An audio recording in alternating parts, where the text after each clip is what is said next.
everybody, welcome back. So we're going to read The Gruffalo's Child today because we love the Gruffalo so much that we're going to share The Gruffalo's Child. So again, I'm going to read the back so that we know what the story is about. The blurb here tells us a little bit of information about our story. So it says, the Gruffalo said that no Gruffalo should ever set foot in the deep dark wood.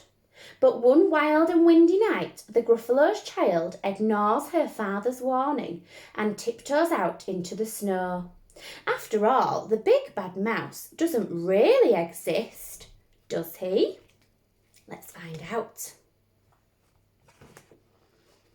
The Gruffalo said that no Gruffalo should ever set foot in the deep dark wood. Why not? Because if you do, the big bad mouse will be after you. I met him once, said the Gruffalo. I met him a long, long time ago. What does he look like? Tell us, Dad. Is he terribly big and terribly bad? I can't quite remember, the Gruffalo said. Then he thought for a minute and scratched his head. The big bad mouse is terribly strong, and his scaly tail is terribly long. His eyes are like pools of terrible fire, and his terrible whiskers are tougher than wire. One snowy night, when the Gruffalo snored, the Gruffalo's child was feeling bored. The Gruffalo's child was feeling brave, so he tiptoed out of the Gruffalo cave. The snow fell fast and the wind blew wild. Into the woods went the Gruffalo's child.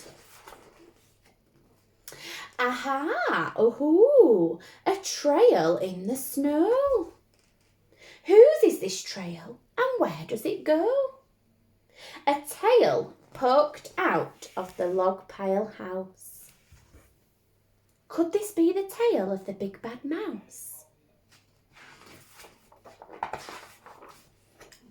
Out slid the creature, and his eyes were small. And he didn't have whiskers, no, none at all. You're not the mouse. Not I, said the snake. He's down by the lake eating Gruffalo cake. The snow fell fast and the wind blew wild. I'm not scared, said the Gruffalo's child. Aha, oh, marks in the snow. Whose are these claw marks and where do they go? Two eyes gleamed out of the treetop house. Could these be the eyes of the big bad mouse? Down flew the creature. His tail was short, and he didn't have any whiskers of any sort. You're not the mouse.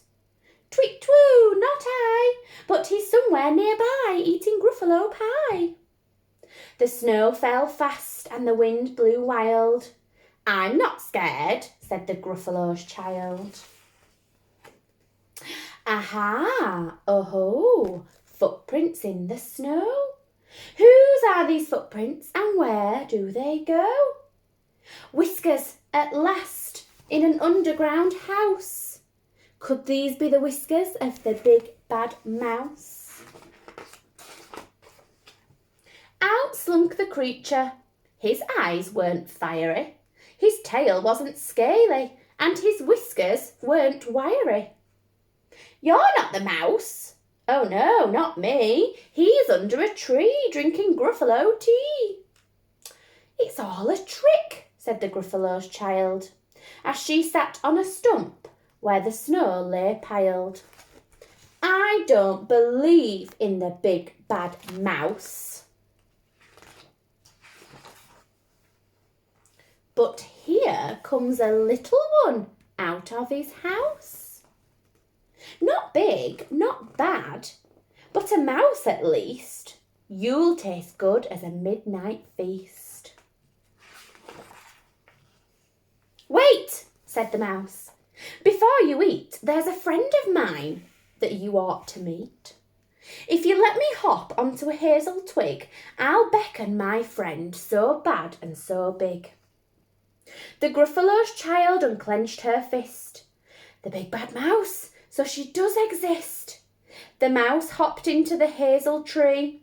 He beckoned and then said, just you wait and see. Out came the moon. It was bright and round, and a terrible shadow fell on the ground. Who is this creature, so big, bad and strong? His tails and his whiskers are terribly long. His ears are enormous, and over his shoulder he carries a nut as big as a boulder. Is it really a big bad mouse? No, it's the little mouse's shadow on the floor. The big bad mouse! Yelled the Gruffalo's child. The mouse jumped down from the twig and smiled. Aha! Oh-ho! Footprints in the snow. Whose are these footprints and where do they go? Who are the footprints? Who do they belong to? The Gruffalo's child. Well done.